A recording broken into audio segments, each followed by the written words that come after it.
অনেকদিন পরে প্লেনে চড়েছি তো, তাই খুব মজা লাগছে। কেন মজা লাগবে না? ফ্রিতে ঘুরছিস যে। আমার তো ভীষণ খিদে পেয়েছে ভাই। পোপাট, একটু এয়ার হোস্টেসকে ডাকতো, খাবারের অর্ডারটা দিয়ে দেবো। Excuse me, air hostess madam.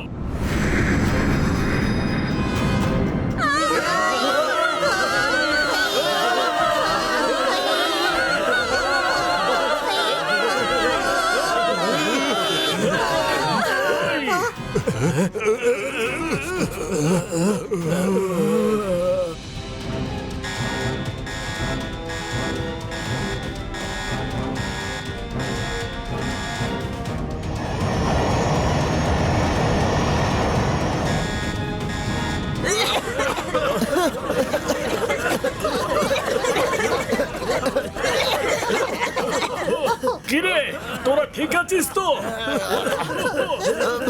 আরে ভাই, আমি তো কিছু বুঝতেই পারছি না। 1 2 3 4। আরে কি, আমি তো সবাইকে চারটে দেখতে পাচ্ছি। আরে ওই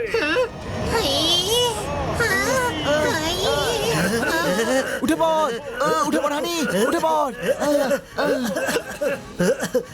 আমার ঘুম কেন পাচ্ছে?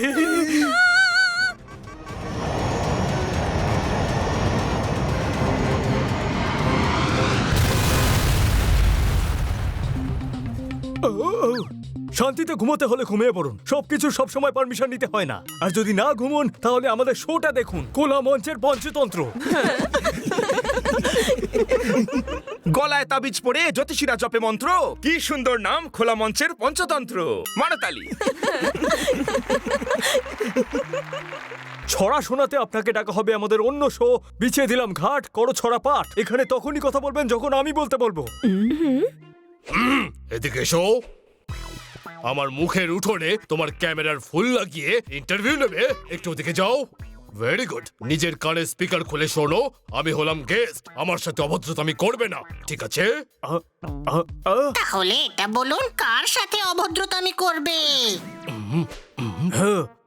ভাইয়ের সঙ্গে কিন্তু করবে না, তাহলে তবলার মতো বাজিয়ে দেবো। মগজে ঢুকলো কিছু? আরে চুপ কর সবাই, শো শুরু করতে দে। কোনো প্রশ্ন? নমস্কার, আমাদের শো খোলা মঞ্চের পঞ্চতন্ত্রে সকল অতিথিদের জানাই স্বাগত।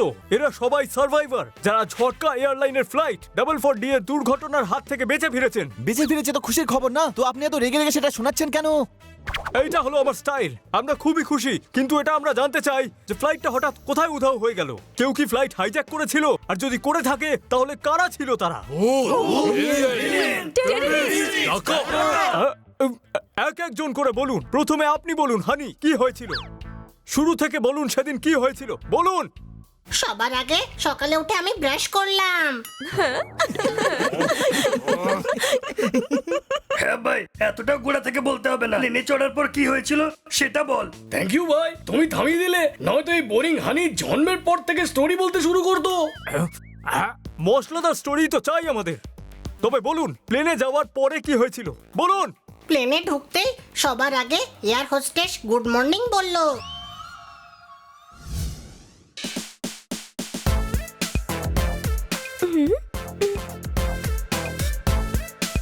হ্যাঁ হ্যাঁ হ্যাঁ।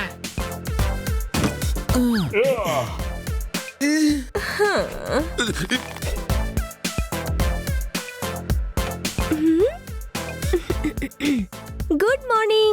ঝটকা এয়ারলাইন্সে আপনাদের সবাইকে স্বাগত জানাই। দেখুন, ফ্লাইট ওড়ার সময় যদি ঝটকা লাগে তাহলে ঘাবড়ে যাবেন না। হ্যাঁ ভাই, ঝটকা এয়ারলাইন্স যখন নাম, তখন একটু একটু ঝটকা তো লাগবেই। না না, এমনটা নয়। প্লেনে ঝটকা লাগতো তো, তাই এয়ারলাইন্সের নাম ঝটকা এয়ারলাইন্স রাখা হয়েছে। হ্যাঁ, আর হ্যাঁ, বালতি দেওয়া রয়েছে, তার মধ্যে খাবার জল ভরে রাখবেন। বারবার বেল বাজাবেন না। হ্যাঁ। তাহলে তুমি এখানে কি করতে আছো? আমি এখানে আছি যাতে তোমাদের এই ইনফরমেশন দিতে পারি। হ্যাঁ, আর হ্যাঁ, সিটে দড়ি বেঁধে বসো। প্লেন যদি জলে টলে পড়ে যায় তাহলে কিন্তু পালাতে পারবে না। ম্যাচ শুরু হওয়ার আগেই অল আউট করে দিচ্ছে।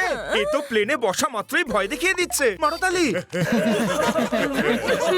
হতচ্ছাড়া, তুই এর আগেও একবার বোর করেছিলি না? এরপর আর একটাও যদি ছড়া শোনাস না, কানের নিচে এমন জোরে একটা তালি বাজাবো না যে 3 দিন পর্যন্ত সিটে শুনতে পাবি। এদিকে এসো। আহা, ভলিউম একটু ডাউন কাকা। আমি যদি চেঁচাই না তাহলে কানের পোকা বের করে দেব। যান গিয়ে চুপচাপ নিজের জায়গায় বসুন তো। তারপর আমরা সবাই যে যে সিটে বসে চিপস খাচ্ছিলাম। প্লেন উড়লো, আমরা জানালা দিয়ে বাইরেটা দেখলাম। হঠাৎ একটা ব্লাস্টের আওয়াজ হলো আর প্লেন গ্যাসে ভর্তি হয়ে গেল। সে কি কাশি সবার, নিঃশ্বাসও নিতে পারছিলাম না। শুনলেন আপনারা বন্ধুগণ, দর্শকগণ, হাইজ্যাকাররা সমস্ত প্লেনের মধ্যে জ্ঞান হারানোর গ্যাস ছড়িয়ে দিয়েছিল। শান্তিতে ঘুমোতে হলে সব সময় ঘুমের ওষুধ খাওয়ার কোনো প্রয়োজন নেই। জ্ঞান হারানোর গ্যাস খেলেও ঘুম পেয়ে যাবে। জনতা এটা জানতে চায় যে এই ধামাকা হাইজ্যাকাররা করেছিল নাকি ওই চিপস যেটা এরা খেয়েছিল।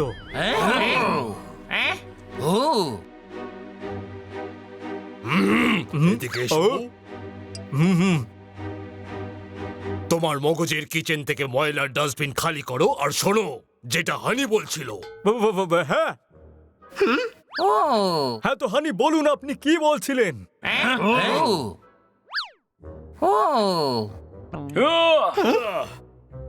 যখন আমাদের জ্ঞান ফিরলো তখন দেখি আমি আর হানি একটা মহলে।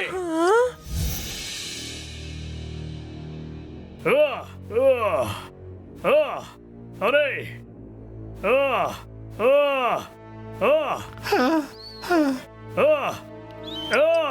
হানি ওঠ, আরে দেখ আমরা কোথায় এসে গেছি। হাই হ্যাঁ হাই আরে আরে হতচ্ছাড়া, হ্যাঁ রে এটা ওটাই। তার মানে প্লেনটাকে মহলের মতো দেখতে। আমরা প্লেনেই আছি রে। আরে বাবা, আমরা মহলে রয়েছি। এটা প্লেন কি করে হতে পারে? এটা যদি প্লেন না হয় তাহলে এয়ার হোস্টেস এখানে কি করছে? আমি এয়ার হোস্টেসে চাকরি করি বলে এটা ভেবো না যে যেখানেই থাকবো সেটা প্লেন হয়ে যাবে। এটা তো বেশ চিন্তার ব্যাপার। চিন্তার ব্যাপার তো এটা যে বাকি সবাই গেল কোথায় আর আমরা এই মহলে এসে কি করে পৌঁছলাম। জিজ্ঞেস করে নিচ্ছি। হ্যালো, কেউ আছেন? কেউ আছেন এখানে? হাই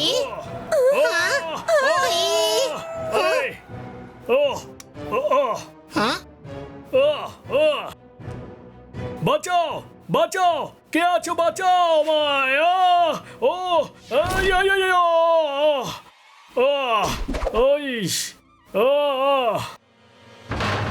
এই হেলমেট এসে তো আমার মাথায় পড়লো রে। আরে ওই মা, এই হেলমেট আমাদের দিকে তেড়ে আসছে কেন? এই পালাও। আরে পালাচ্ছিস কেন? আরে আরে আমি হেলমেট না রে, পোপট আমার ভাই। আরে কাকা তোমরা করছোটা কি? গেলুম রে, পড়ে গেছি। আরে আরে আমি পোপট রে হানি, এই হেলমেটের ভেতরে আটকে গেছি। টেনে বের কর আমাকে। হ্যাঁ, আরে পোপট তুই তুই পড়ে গেলি কি করে? তুই আগে বল যে হেলমেটকে দেখে তুই পালাচ্ছিলি কেন? পোপট, হেলমেটটা না আমার পিছু নিয়েছিল রে। আরে মাথা মোটা, হেলমেটের ভেতরে আমিই ছিলাম। সেটা কি করে সম্ভব পোপট? তুই তো এখন এখানে দাঁড়িয়ে আছিস আর হেলমেট তো ওখানে পড়ে আছে। আরে হঠাৎ এত জোরে হাওয়া কোত্থেকে আসছে?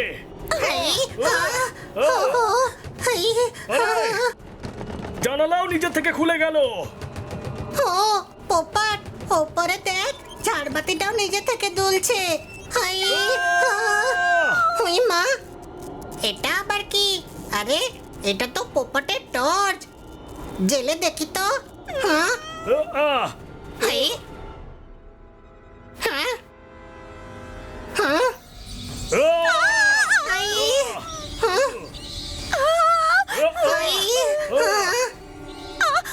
কে শুতে এলো এখানে? শুতে মানে জুতোয়? আরে জুতো নয় রে গাধা, শুতে। কে শুতে এলো? তাড়াতাড়ি পালাও এখান থেকে।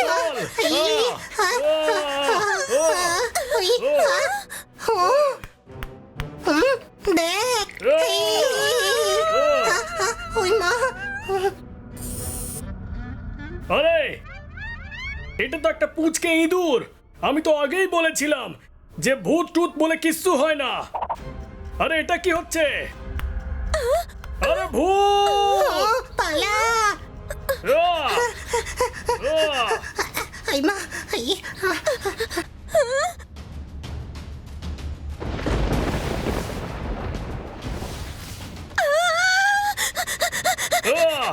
আরে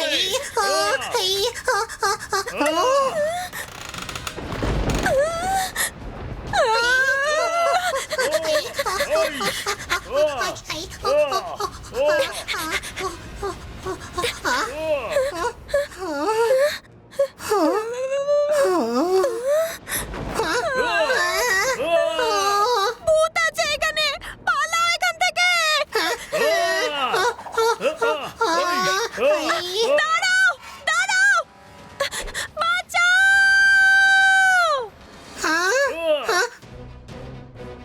পোপট এয়ার হোস্টেসকে ভূতে তুলে নিয়ে গেছে। ওই মা হানি, প্রাণে বাঁচতে চাইলে জানলা দিয়ে লাফ দে। কোনো প্রশ্ন? না পোপট, কোনো প্রশ্ন নেই, তুই তাড়াতাড়ি লাফা।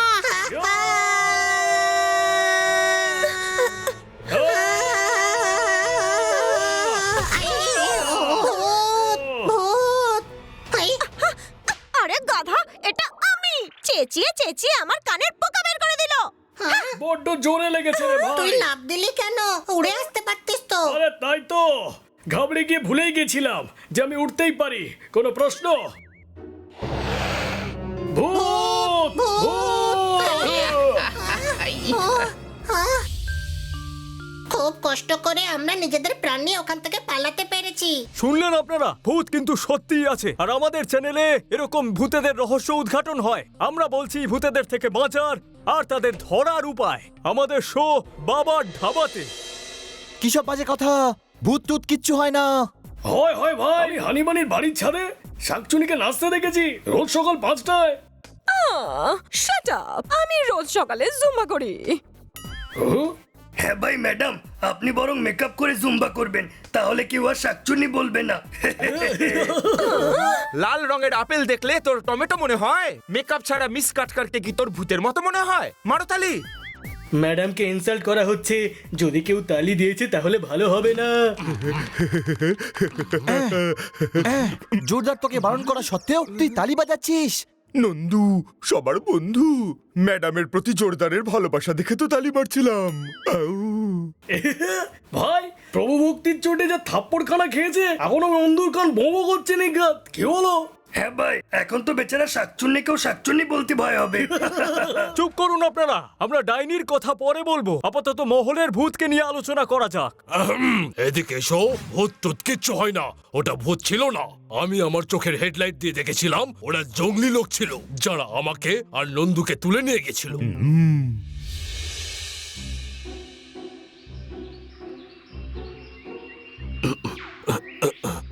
এদিকে এসো। বেহুশ হওয়ার পর হুঁশ ফিরে পেয়ে হুঁশ হুঁশ করে হেঁটে চলেছি, কিন্তু এটা হুঁশই নেই যে আমরা যাচ্ছি কোথায়। কিছু বুঝলেন নন্দ ঘোষ? নন্দু সবার বন্ধু।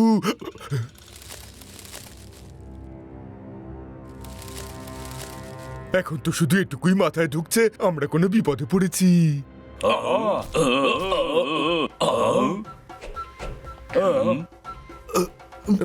হুশ, হুশ, হুশ, হুশ, হুশ। নন্দু শোনো, ওরা তো লাঠির বাড়ি মারছে, আমার সম্মান নিয়ে খেলা করছে। ওকে বোঝাও যে আমি গেট খোলা রেল লাইনে ওকে শুইয়ে দেব। বললেও এ কিন্তু বুঝবে না, বরং আপনি বুঝে যান যে এটা খুব বিপজ্জনক। আচ্ছা, তাহলে পালাচ্ছ না কেন?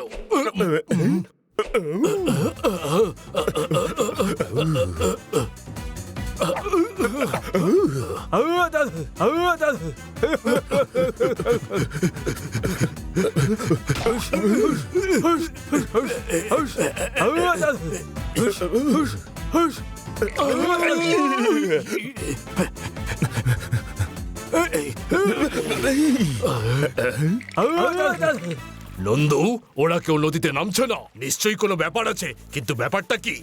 পিছনে আছে, পিছনে আছে। সেটাই তো ভাবছি আমি, কি আছে? আরে পিছনেই তো কুমির আছে, ওই দেখুন। একদিকে লাঠি, অন্যদিকে কুমিরের দাঁত কপাটি। আমরা যদি নাড়িয়েছি কোনো কলকাঠি, তাহলে এই কুমির দাঁত কপাটি দিয়ে চেপে ধরবে আমাদের টুটি।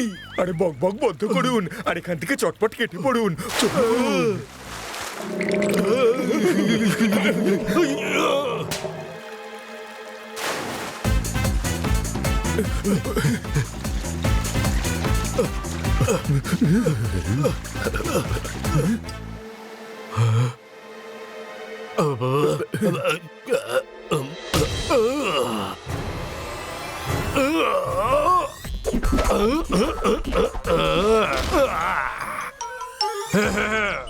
এদিকে এসো, বেশিক্ষণ জলে থাকলে তোমার নিউমোনিয়া হয়ে যাবে। তুমি জলের বাইরে যাও, আমাদের বাড়ি যেতে দাও প্লিজ।